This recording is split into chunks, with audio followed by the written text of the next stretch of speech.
gracias Argentina por invitarme. Veo que tenemos full house, así que gracias a la audiencia, a pesar del invierno que fresco, estamos sufriendo. Bueno, con la charla de hoy quisiera en realidad introducir un tema que en el ámbito de la enfermedad de Alzheimer que está muy documentado y muy poco estudiado, sobre todo a nivel bioquímico y genético, que es la disociación patológica y clínica, definida como la ausencia de demencia o trastorno cognitivo mayor, como se lo va a llamar ahora a partir del nuevo manual del DSM-5, pero vamos a seguir usando demencia mucho tiempo. La ausencia de demencia en presencia de criterios neuropatológicos para el diagnóstico de la enfermedad. O sea, el patólogo ve que el cerebro tiene una carga de placas seniles, una carga de amiloide y una carga de ovillos neurofibrilares suficiente para hacer el diagnóstico. Ahora el enfermo, o el individuo, mejor dicho, murió sin demencia y sin deterioro cognitivo importante. Acá tenemos una disociación importantísima para el campo, porque estudiando esto en profundidad nos puede enseñar muchísimo sobre la enfermedad. La disociación se conoce muy bien desde la década del 60, con los estudios sistemáticos que empezaron a hacerse en Inglaterra de anatomía patológica, pero se empezó a cuantificar su magnitud mejor en los últimos 15 o 20 años. Yo he seleccionado aquí 6 trabajos, que los he leído en detalle, con buena neuropatología, buena clínica, y he sumado unos 530 cerebros de lo que voy a llamar envejecimiento exitoso desde el punto de vista cognitivo. Esto no quiere decir normalidad cognitiva, muy difícil que un individuo a los 90 añaños sea normal, algún problema en la memoria episódica tendrá, hasta un deterioro cognitivo mínimo, pero tiene una vida autónoma, independientemente. Y estos 530 cerebros, podríamos llamar cognitivamente normales o casi normales, en la mayoría de los casos vamos a encontrar pequeñas patologías microvascular, algunas placas, ovillos, cuerpo de luz, etcétera, etcétera. Pero en un 30%, que esto va de 20 a 40, vamos a encontrar cambios neuropatológicos que según los criterios diagnósticos permiten el diagnóstico de la enfermedad. ¿Entienden la contradicción que estamos teniendo aquí, no? Individuos normales cognitivos y el patólogo dice hay criterios, eso no hay criterios. Nos estamos quedando poco exigentes con los criterios diagnósticos. ¿Qué pasa si somos mucho más exigentes con los criterios diagnósticos? Por ejemplo, exigir que todos tengan el estadio de RAC 6, que es el máximo compromiso de ovillos de un cerebro. Vamos a reducir este porcentaje, quizás a un 10%. El problema va a seguir. Desde el punto de vista del investigador, la disociación va a seguir y va a ser más interesante todavía, más desafiante todavía. Y tenemos un problema agregado, el problema de la frazada corta. Nos van a quedar muchísimos individuos con demencia sin diagnóstico. Ahora bien, ¿por qué ocurre esto? En realidad no lo sabemos. Hay varias hipótesis, yo voy a mencionar brevemente 3 y voy a incluir en esta diapositiva nuestra propia esta. La primera es que se rotuló a estos casos como presintomáticos. Esto en realidad, desde el punto de vista epistemológico, es una hipótesis muy pobre, porque lo que está escrito en los papers es si hubieran vivido lo suficiente hubieran desarrollado Alzheimer. ¿Cómo testeamos eso? No sé. Sin embargo, esa hipótesis tiene una predicción, que si analizamos largas series anatomopatológicas, a medida que nos vamos corriendo a edades más viejas, vamos a tener menos disociación. ¿Se comprende? Y ocurre lo contrario, a medida que los individuos envejecen más, la proporción de disociación aumenta. Así que esta hipótesis evidentemente no explica además otras cuestiones, pero no explica porque no es una cuestión de tiempo. Hay otras hipótesis un poco más interesantes y también difíciles de testear, pero se puede testear, que son la de la reserva cerebral y reserva cognitiva. Yo las pongo relacionadas. La reserva cerebral es básicamente anatómica, depende del número de neuronas, depende del número de sinapsis que tiene ese cerebro. La reserva cognitiva es más funcional y depende de la capacidad, por ejemplo, de reclutar redes neuronales alternativas a las que están dañadas, una compensación fisiológica. Lamentablemente no tenemos marcadores duros para establecer una reserva cognitiva, como es fácil aquí porque se hace volumetría, RMN, se puede medir perfectamente. Acá tenemos proxies, como decimos en la jerga, indicadores demográficos, epidemiológicos, como el estado socioeconómico de los padres, los niveles de educación, los años de educación, trabajo y demás, que vienen de estudios de regresión multivariados. Pero más allá de eso, lo que quiero recalcar es que estas dos introducen un concepto interesante que es el de umbral. ¿Qué significa esto? Que dos individuos con reserva cerebral cognitiva diferente van a tener umbrales distintos. Entonces, acá en gris tenemos la cantidad de patología, por decirlo así. El rojo en los umbrales, este tiene más reserva que este. Y fíjense, a igual cantidad de patología no va a llegar al umbral, no va a producir deterioro cognitivo importante. Hay una hipótesis un poco más drástica que se aparta de esto, que propone que hay factores distintos a la patología de Alzheimer, o sea, específicamente a las placas, a los ovillos, a la amiloide y a tau, que en realidad está arriba y que dirige el proceso de pérdida sináptica y finalmente demencia, y que estas lesiones están arriba abajo y no son realmente patogénicas. Este es un extremo. El problema con esta hipótesis es que esto siempre ha quedado indefinido y por lo tanto también difícil de testear experimentalmente. No tenemos una hipótesis alternativa clara, bien expresada, como para ser testeada rigurosamente en este contexto. Y acá quiero poner simplemente lo que proponemos nosotros, que es tan viejo como la medicina, quizás un sesgo como soy médico. Proviene del concepto fisiológico de homeostasis, pero cuando vamos a enfermedad la homeostasis desaparece. Homeostasis es fisiológico, o sea, sube la glucosa, aumenta la insulina, baja la glucosa, ¿no? Eso es homeostasis fisiológica. En las enfermedades crónicas no hay homeostasis, hay estadios compensados, ¿sí? Pero siempre se lleva un escalón más abajo. Lo que justamente proponemos es que la integridad sináptica y finalmente el estado cognitivo depende de un balance entre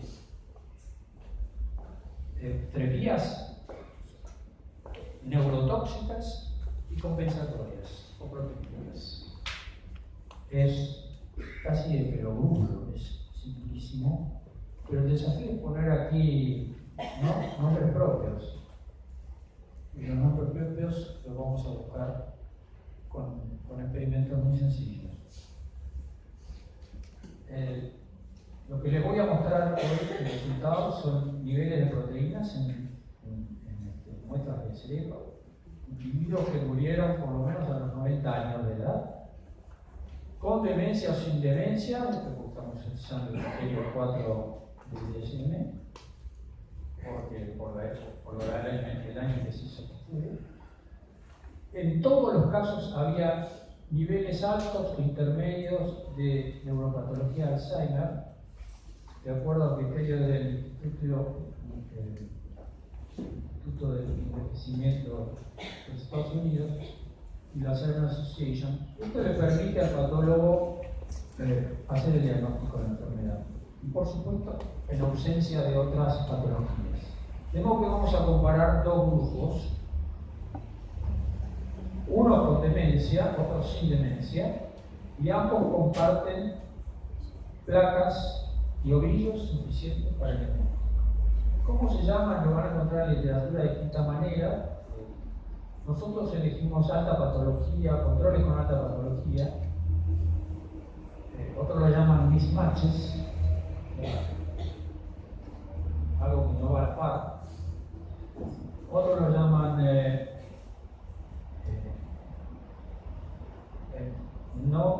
no dementes con patología de Alzheimer, y lo van a encontrar mucho también como resilientes, ¿no? Aunque yo no trato de no utilizar ese término porque no es objetivo y descriptivo, porque implica varias cosas, proviene de la psicología o de la física. Resiliente es algo que no aprieta y vuelve a su forma normal.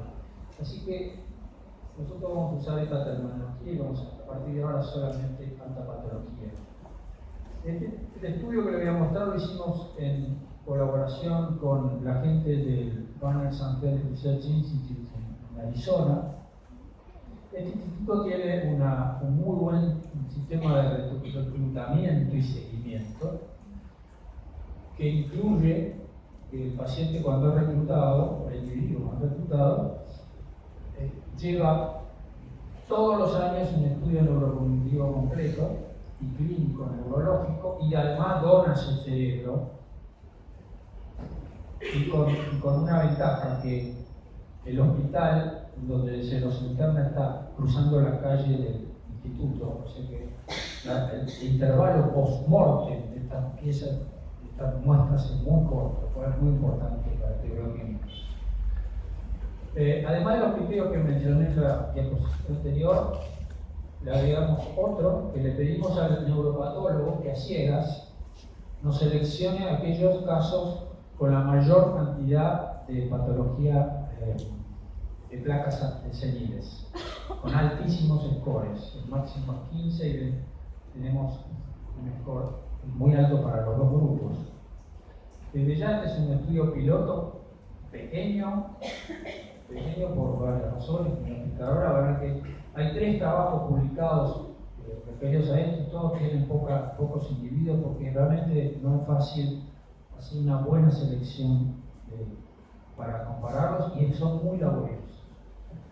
El resto de las variables eran ciegas, y aparecieron acá un sesgo en el género, más hombres que mujeres en el grupo de alta patología sin demencia. El BRAC, que era esperable, porque ya sabemos que la correlación que existe es fuerte entre el estadio BRAC y la demencia. Sin embargo, los dos estaban dentro de los criterios diagnósticos requeridos. Y un dato que es interesante, que después se los voy a recordar, es que todos tenían lo que se llama angiopatía amiloide depositado en los vasos sanguíneos. En el caso de los no dementes era leve, y en el caso de los dementes era moderada. Ahora bien, ¿por qué diseñamos esto? Porque en este estudio lo que quisimos interrogar es a la patología amiloide. O sea, sabemos bien, mucho, que la correlación entre placas y demencia es mala, pero también conocemos la hipótesis amiloide. Entonces, bueno, ¿por qué? ¿Qué está pasando? ¿Puede haber factores adicionales tóxicos a la amiloide? ¿O puede haber factores protectivos o compensatorios? Esa era la pregunta básica, y por eso el diseño. Y elegimos una región, en la región de la circunvalación medio frontal, que tenía altísima carga de placas seniles. Acá tenemos 3 individuos con sin demencia, cada 3 Alzheimer, que tenía muy poca atrofia, muy poca pérdida neuronal, y además muy pocos ovillos aún en los casos de Alzheimer con estadios de 6. ¿Y por qué elegimos esto? Porque en la jerga no queríamos, como decimos, un tejido quemado. Queríamos un tejido relativamente preservado con muchas placas. Y lo que hicimos fue hacer un simple estudio de cuantificación de proteínas por Western blot o ELISA, usando un panel de unos 30 o 25 anticuerpos. Acá teníamos dos opciones con las muestras: o ir por la fuerza bruta y hacer proteómica, o hacer la estrategia del francotirador, ¿no? Elegir proteínas que estuvieran ya en la literatura involucradas en la enfermedad de alguna manera, con anticuerpos comerciales bien caracterizados, bien probados, de manera que cubriéramos aspectos básicos relacionados con la enfermedad, con el metabolismo de la beta tau, apolipoproteínas, inflamación, estado de la glia, factores neutróficos, patogénesis, etc. De estos 30 y pico de proteínas exploradas, tuvimos nada más que 4 resultados positivos. Los negativos, por razones obvias, no vale la pena mostrarlos, sobre todo porque el número de individuos en la muestra de error de tipo 2 es muy alto. No vale la pena, pero los resultados positivos sí, y fueron muy interesantes. El primero fue con un anticuerpo llamado 6E10, muy utilizado porque conoce un epitope que está dentro de la región del péptido amiloide, pero por supuesto está dentro de su precursor. Y por Western blot lo que vimos es una banda consistente con el precursor, una banda bastante ancha, así que es probable que haya varias isoformas, incluyendo la que es producida por el corte de alfa-secretasa. Y digo que alfa-secretasa porque es la que contiene todavía el epitope de amiloide. Y esta banda fue significativamente mayor en los no dementes que en los enfermos. Nos surgió una pregunta aquí, si a pesar de que por la microscopía no había pérdida neuronal, APP es una proteína básicamente, es ubicual en todo, pero la neurona es la que más produce APP. Así que insistimos, para estar más tranquilos, si medimos sinaptoficina y la presináptica mediante 2 métodos distintos y no vimos diferencias, así que el aumento de APP no es debido o la disminución de APP en los dementes no es debido a una pérdida neuronal. La segunda proteína que encontramos elevada fue la apolipoproteína X, tanto por ELISA como por Western blot. Hay papers que mencionan o sugieren que los niveles de ApoE en el cerebro dependen de la isoforma. Con la E4 teniendo los niveles menores, aunque en nuestra pequeña muestra eso no ocurrió. Acá te doy un ejemplo en 4.4, valores altos comparados con 3.3. Tampoco hubo diferencias en este grupo, así que esa correlación por lo menos no la encontramos, pero sí lo que es evidente es que ApoE está aumentada en estas muestras. Ahora, más allá de la función de ApoE y APP como proteínas y mecanismos de acción y demás, quisiera remarcar un concepto más funcional, que es que las dos, en forma coordinada, forman parte de un mecanismo de respuesta ante la injuria neuronal. Los dos genes y sus promotores tienen típicos factores de transcripción que responden a distintos tipos de estrés, y APP producido esto ya sea por estrés isquémico, mecánico, excitotóxico, promueve la expresión de APP en neuronas y ApoE en asocitos, y el efecto global sobre las neuronas es promover el crecimiento de neuritas, la sinaptogénesis y la plasticidad sináptica. Acá les muestro un ejemplo, esto es en agudo, pero es un cerebro de individuo con traumatismo de cráneo, porque hubo que sacarle parte del cerebro porque estaba produciendo un edema que lo iba a matar, entonces se le sacó esa parte del cerebro, se estudió, y fíjense la tinción de APP, una sobreexpresión importantísima en las neuronas y una sobreexpresión de APOE en los astrocitos. Justamente son mecanismos compensatorios y son mecanismos compensatorios ancestrales. Si uno toma, esto tiene 70 millones de años, porque si uno toma una rata, le produce cualquier tipo de estrés, vamos a ver exactamente lo mismo, sobreexpresión de ATP y sobreexpresión de APOE. La diferencia que tenemos con la rata y aún con el chimpancé, pariente más cercano, es que nosotros tenemos 3 isoformas de APOE, el resto de las especies tienen una sola. Y la diferencia es, sobre estos efectos, es la eficiencia. La isoforma de 2 es más eficiente que la de 3 y a su vez la 2 más que la de 4. Antes de mostrarles las segundas 2 proteínas que encontramos, tengo que hacer una breve introducción a angiogénesis. Angiogénesis es el proceso de formación de vasos sanguíneos. Está muy estudiado en cáncer, razones obvias, es un objetivo terapéutico general, y sobre todo en la retina, porque la angiogénesis es un gran problema de la neovascularización retina, sobre todo en los pacientes diabéticos, lleva a la ceguera, es otro objetivo terapéutico, así que mucho de lo que se sabe viene de allí.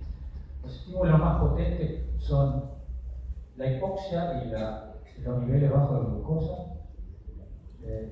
a través de los factores de transcripción llamados factores inducibles por hipoxia, que aumentan la transcripción de esta proteína que se llama VEGF, factor de crecimiento endotelial vascular. Y esta es la principal proteína angiogénica que promueve migración endotelial, proliferación y la formación de túbulos. Ahora bien,